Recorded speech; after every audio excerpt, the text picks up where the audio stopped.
And I guess in that way, like natural law, America is kind of has been said to be founded on a paradox. I think probably most countries, that have a state that kind of needs to be, and it helps me to think about government, to think about the state being a non-personification of a person.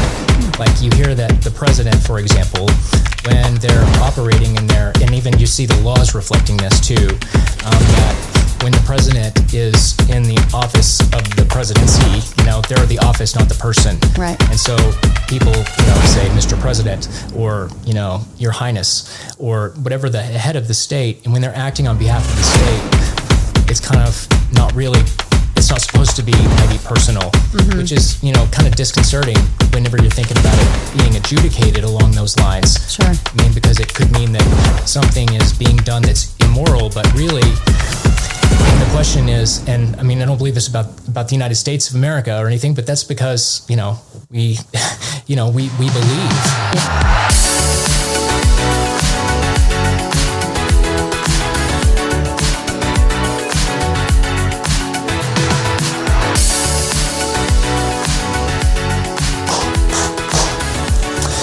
All right, and we're back. For another episode of the Life in Bomb City podcast. I'm Aaron Favor. I'm Dr. Beth Rodriguez. And we're coming to you live from Amarillo. Today we're going to talk about paradoxes. Another thing, I guess, is that this is the second time we've done this portion because Madeline is not here today to help out with the scene switching. So I have now already goofed one time, and we've done about 3 or 4 minutes, 5 minutes worth of dialogue about paradoxes. And I realized that I had not yet switched the camera. So I'm going to have to remember to do that.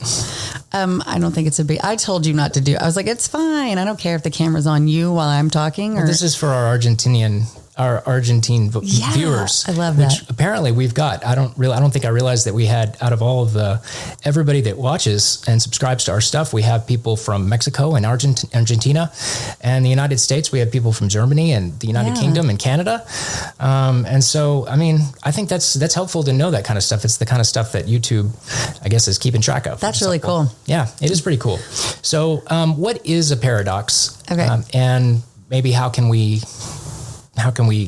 digest it? Sure. I have this idea. I don't have the definition in front of me, but when I think of a paradox, I think of something that we think that we're doing for a good cause, but when we do it, it's actually has these unintended consequences, which we've talked about a million times. One of them we talked about was with the opioid crisis, right? We talked about that, right? The purpose was to help people who were in pain all the time. And opioids are very effective. But the unintended consequence, the paradox of it, is that we can't give it to everybody now because people started abusing it. But there's still people who are hurting, so we still have it. So it's like this ongoing process where it doesn't seem to be an answer, almost, is kind of the idea. It's, we're doing it, and it seems like the way to do it, and then all of a sudden it's like, wait, we're stuck here and it's not doing what we wanted to do in the first place, but we're still going to try because we want to help people, for instance, who are in pain. Okay. So like a doctor or I guess a psychologist or a psychiatrist or any doctor, his job is to try to help somebody heal. Absolutely. And to get better. There we go. Man. There we go. To help people get better, but at the same time, whenever it ends up happening, or as it so happens, it doesn't always end up helping. Maybe a good example would be like public policy analysis, that in an attempt to try to understand a difficult social problem better, like the opioid crisis. Yeah. We invest time and money and resources into solving the problem. And really the problem may be deeper than any particular social policy could ever really gear towards. So it doesn't mean that trying to understand it was a waste of time, but it also didn't fix it. And it may not have even helped. Yeah. Is the thing. So now, should you have done anything to begin with, or would it have been wiser to have not spent the money, especially in a system that values tax accountability and, I guess in the accountability of systems and people in power. And so another argument I guess would be like connected to that opioid stuff would be like part of the conversation that we had in the last 4 or 5, 10 years over like whether or not it's, appropriate to jail people for, certain types of like offenses, like with marijuana, for example. It's another conversation, a government question that states have by and large decided. Several states that might not be an appropriate way of dealing with that issue, and may actually increase, not only recidivism, but create a problem where there wasn't one. Right. Which is fascinating. Right. So, just the way that everything works, right? We decide what a criminal is because of what is legal or what's not, right?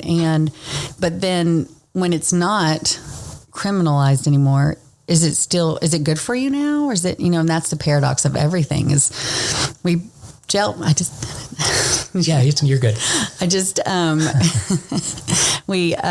You have the paradox of it. Okay. So again, we make it legal because we don't want to have to pay for people to be in jail for it. Okay. But now are more people actually doing it, which is then becoming criminal because they're doing other drugs. And is it really the gateway drug? And if it's not, is that the issue, or what's the issue?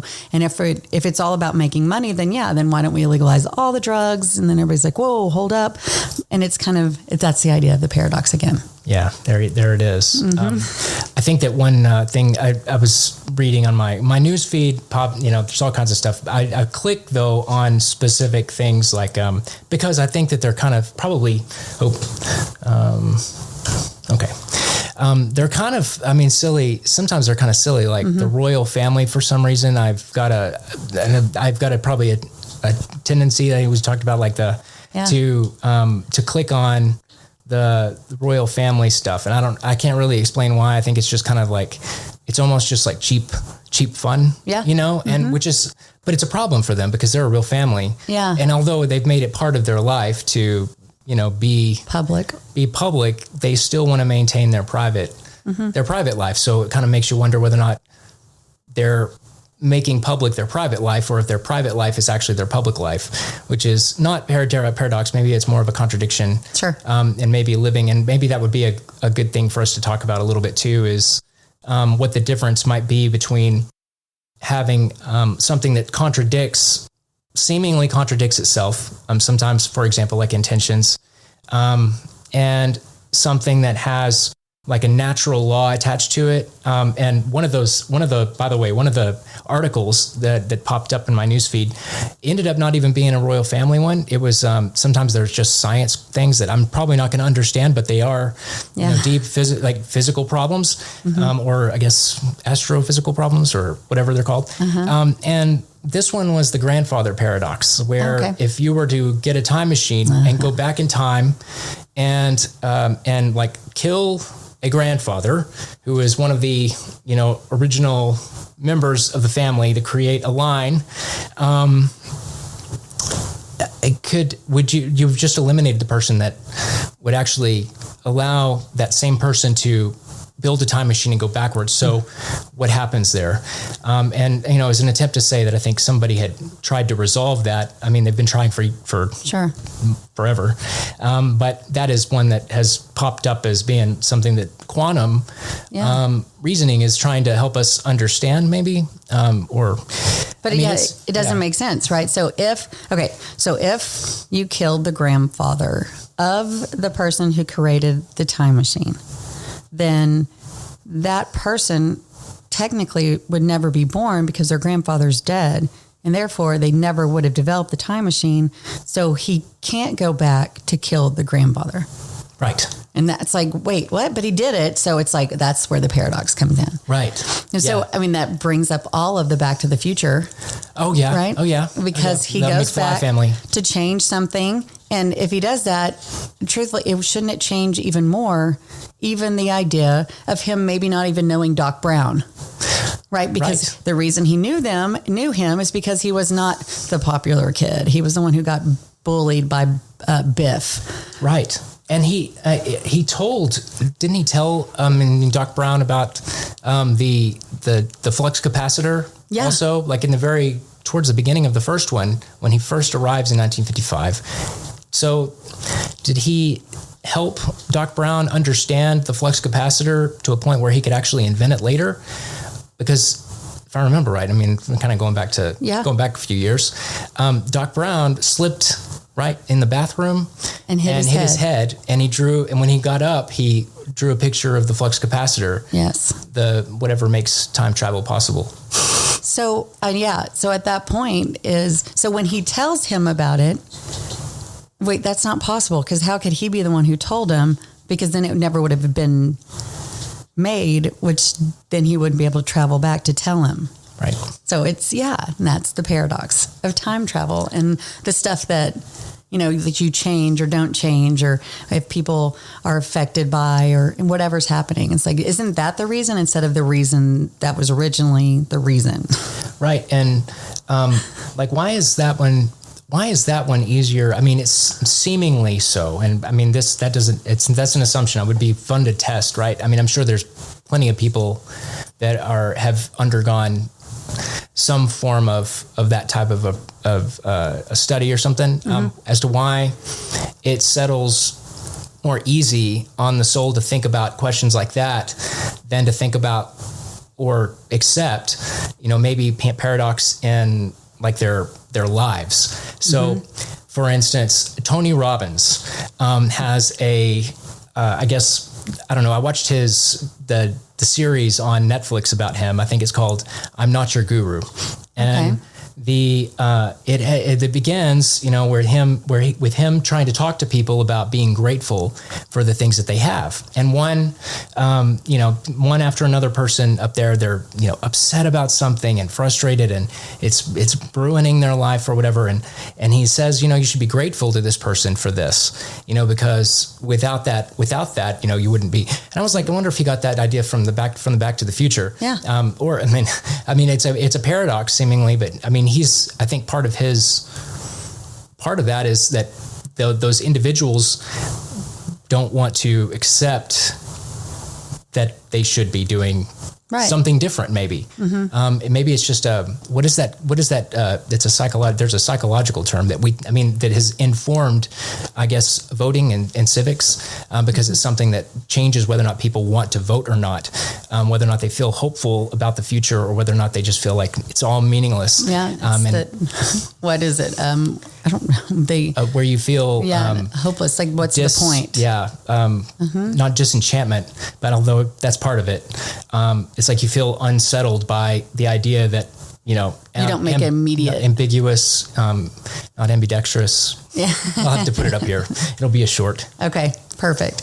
This brings up, we talked about this too, is like war, right? When we talk about a country, or even just, we can say a group of people, right? If you are being bullied, or you're getting, somebody, I don't know, shoots a missile at you and you don't do anything, then you're not protecting your people. You're not protecting your tribe. You're not protecting your group.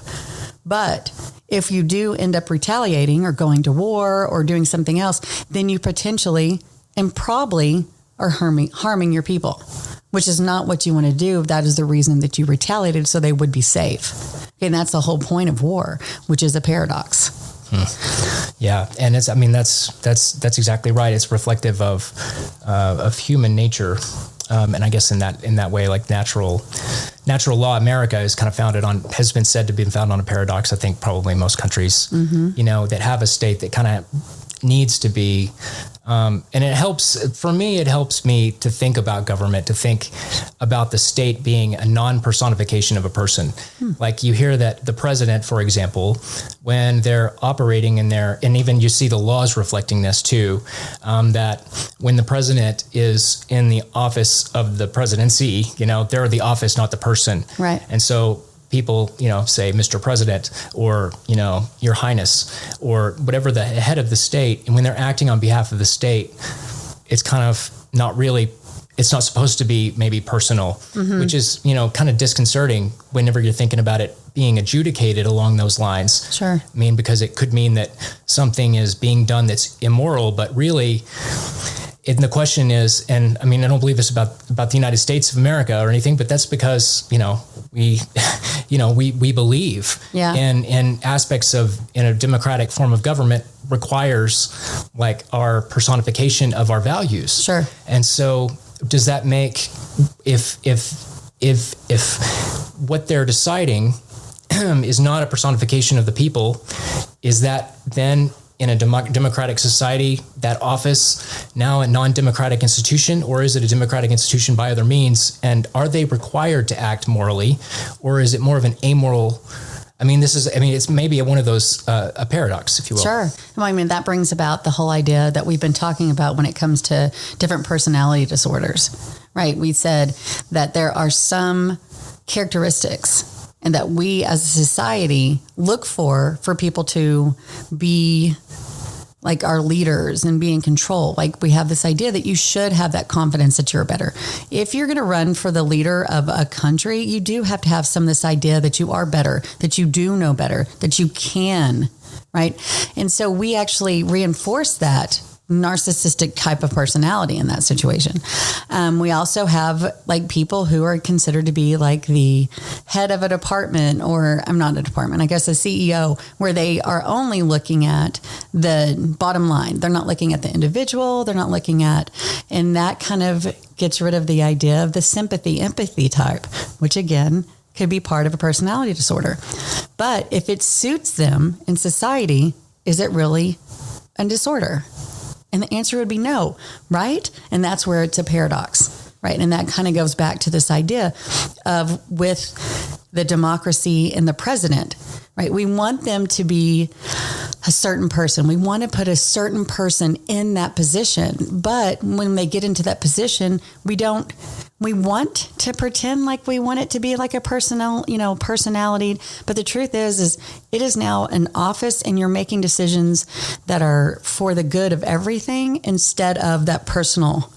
And so it's a paradox. It's like we go through the election, right? And they constantly are talking about their own characteristics, what makes me the best one to be there. But does that really matter? I mean, it does to a point, but when we look at it, it's really just who is around them. What is our goal for that person? It's not necessarily the individual, because it is the whole system working together. Right. So, and that's paradoxical because we have to have those elections. Right. Do you remember in 2012 there was a secret recording of Mitt Romney talking to at a fundraiser with a very wealthy group of individuals that are a very successful business person, helped to save the Olympics, I believe, in Utah, I guess back in like the 2000s. I'm trying to remember because I helped out with some of that campaign. I don't remember some of the ins and outs though. Although at the time I had them all memorized. Sure, of course you did. It was like the back of my hand. I just don't remember it. But those are some things. He was at Bain Capital, I believe, out there in the Massachusetts area, very popular. And yet when he's talking to these fundraisers, I would say that was talking to people like you would, I think when this Mother Jones article and associated video that was secretly provided to them, gave all kinds of the 1%. You remember that whole stuff that was pretty much was just a confirmation of everything that people had been told about him. But he basically says to this group of folks that it was a sequence of events that kind of led him to be capable of being the president of the United States. But he said, I'm pretty sure that anybody in this room could do that job, which was a fascinating thing to have said, because basically, you're qualifying, that you're empowering people to want to provide you with the resources that you need to win. And also in some ways that same action is disqualifying you from being able to say that you're the best person to be able to be in charge. Exactly.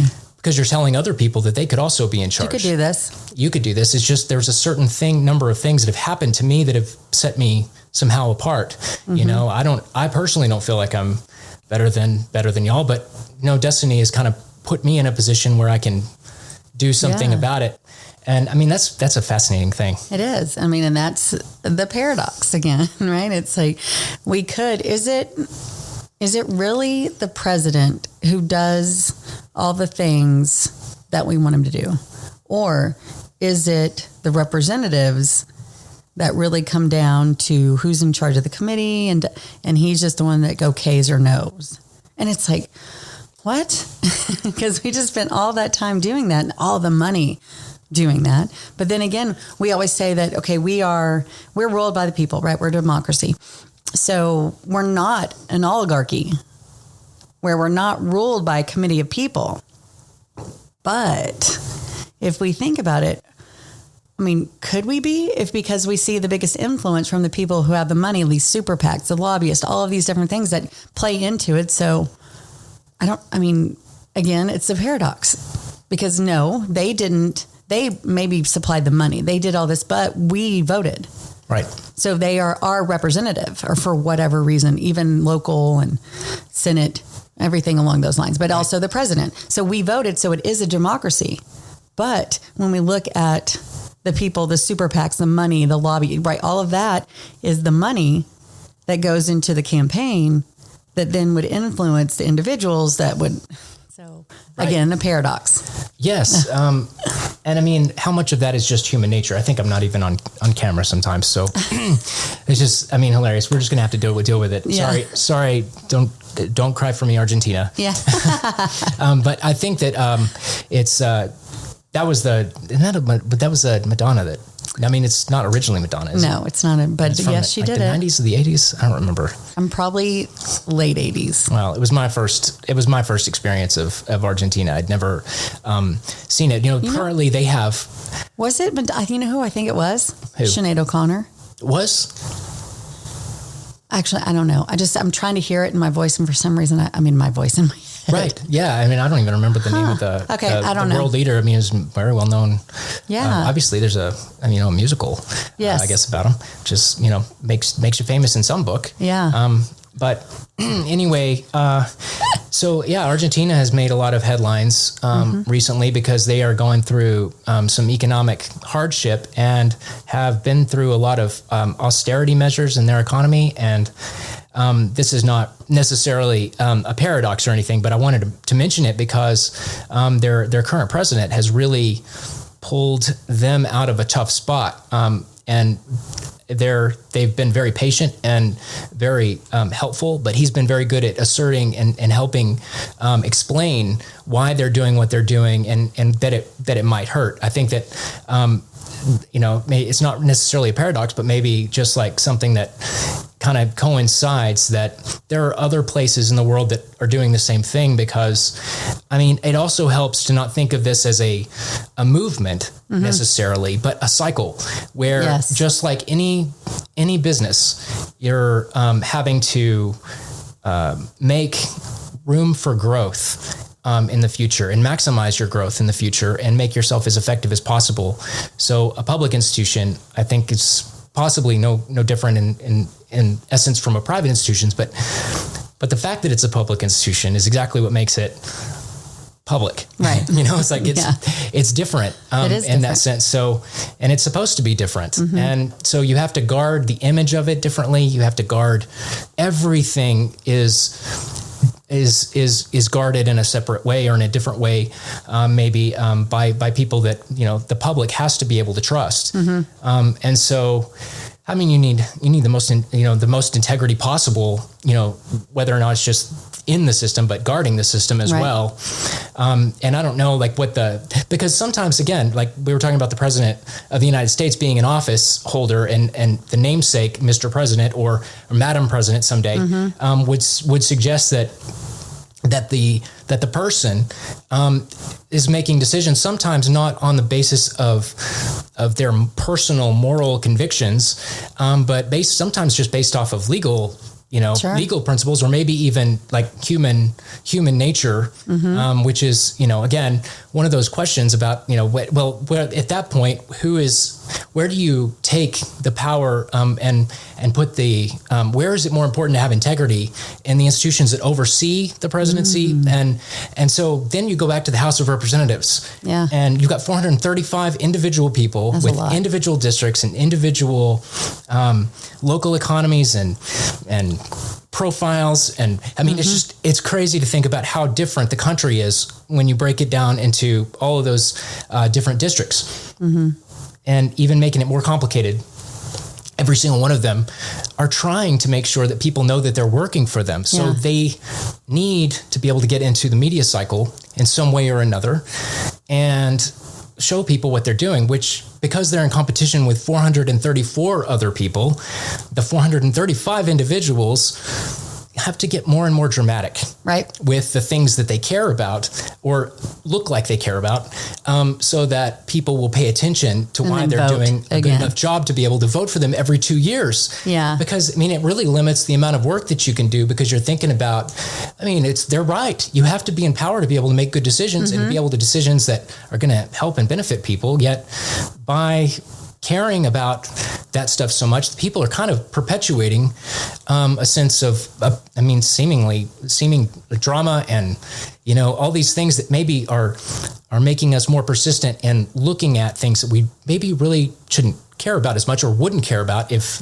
people weren't bringing it to our attention all the time. Sure. Absolutely. And this plays back to this whole idea that we've been talking with the paradox, right?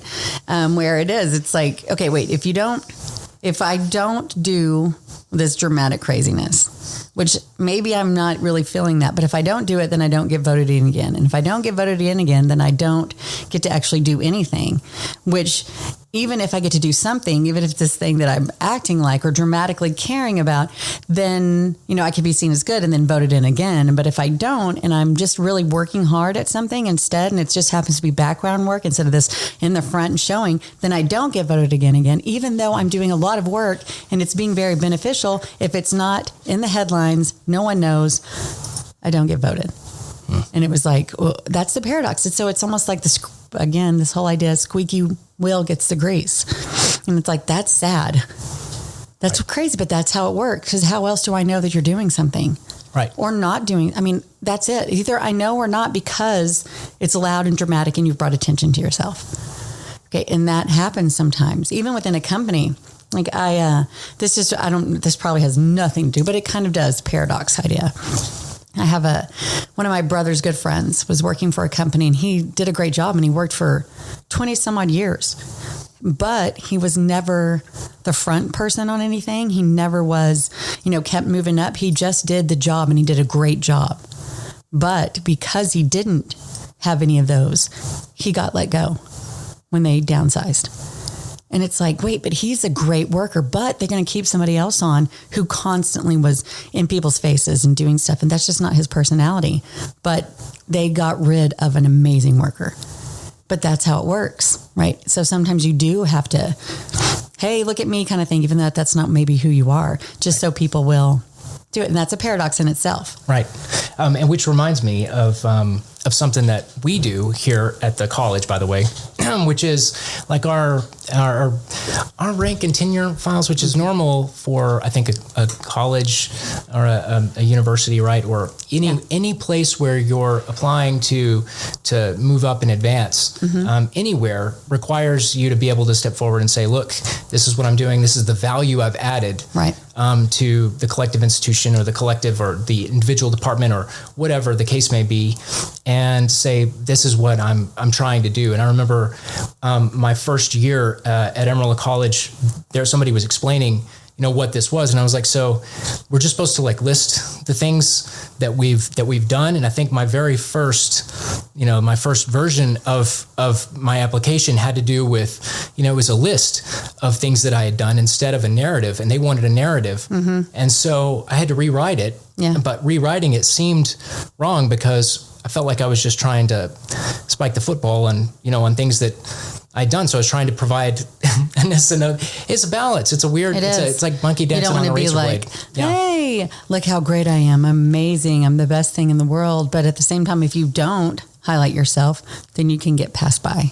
Right. Okay, this is a paradox of recruiting right now for college athletes. Okay, right now they have moved now, instead of like back in the day, which was a long time ago now, but when I played and I went to college, I made a video, a cassette tape, and we sent it to different colleges so they could see me on video.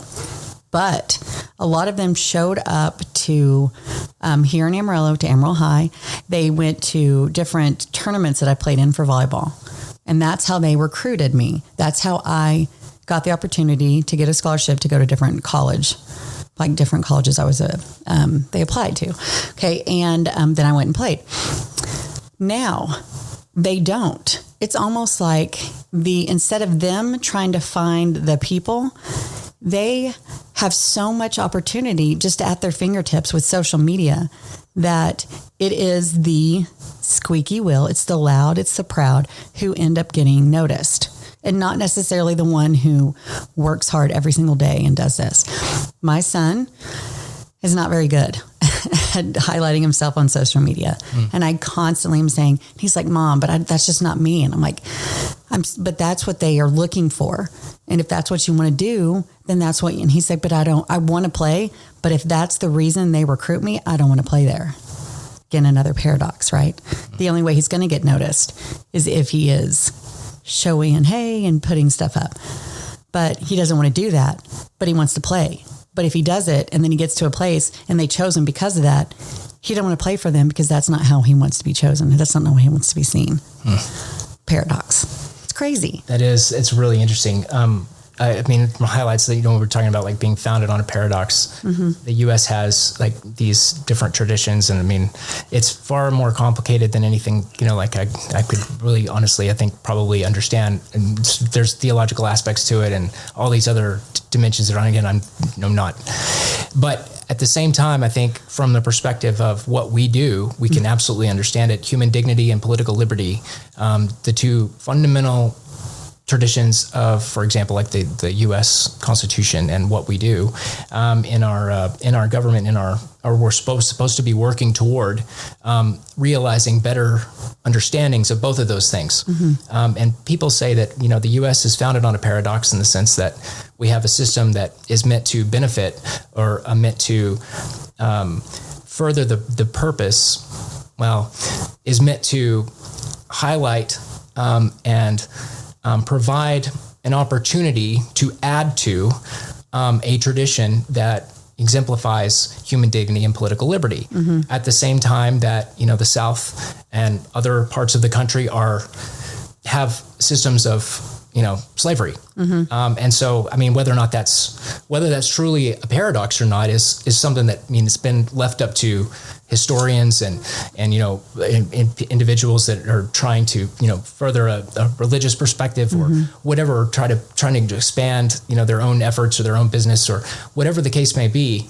And of course, in our own, in our own country, we had this conversation for probably longer than I think a lot of people were comfortable with, about, our institutions. Of course, I don't know the extent to which, we really, I don't think it's paradoxical as much as it's just kind of like we're acknowledging that it's not a perfect, right. It's not a perfect place, which I don't know why we have to admit that anything is, or think that something is perfect. Yeah.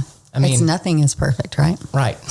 Yeah. And that's what I think we're just talking about, the United States in general, right? The reason we had people come and they left and had the revolution and everything, it was because they didn't want to be ruled. But the biggest thing is what they want to do, set up rule.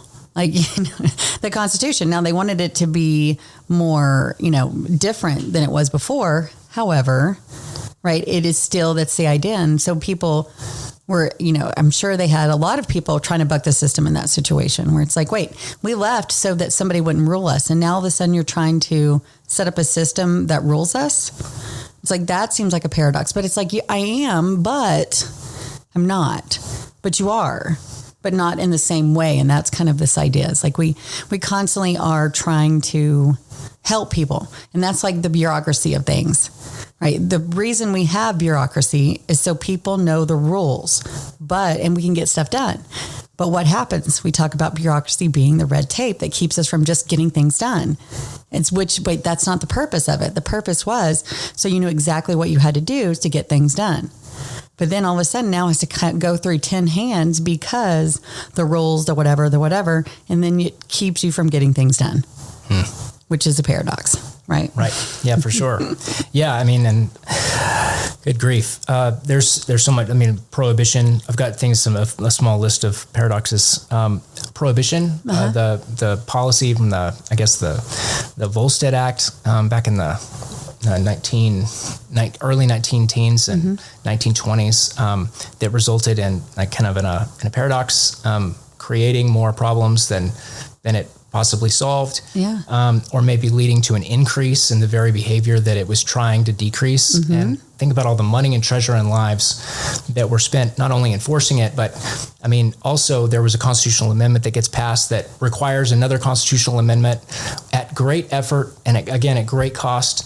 And I mean, after all of that, to say, you know what, we were wrong. Yeah. We were wrong. But not outwardly say that, instead say, well, the times are changing. And so we're going to move with them. And I guess the time for that is over. Yeah. I mean, it's a fascinating thing. You really only see, well, I mean, it's all we know of here on Earth. So I don't really know any other place, but we have, certainly have thoughts about and consider, life and other planets and all these other systems that are potentially out there, and like what kind of systems could possibly exist.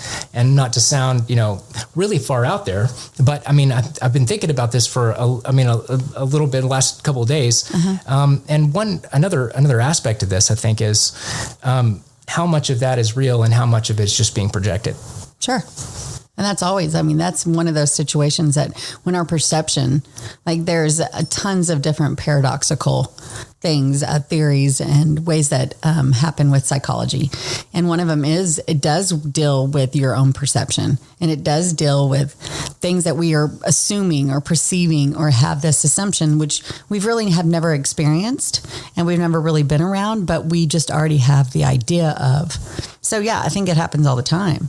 It just brings up a million. I was talking about earlier in our couple of minutes that we did and we decided to do over, was the idea of the just world, right? That good things happen to good people and bad things happen to bad people.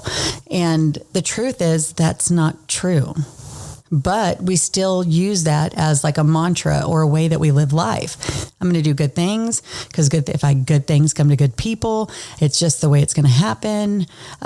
If I'm bad, bad stuff's going to happen. If I do these things, then everything's going to be great. And the truth is no, sometimes things just happen, right? We know personally, I know of great people that bad things have happened to. I also know some not so good people that great things have happened to.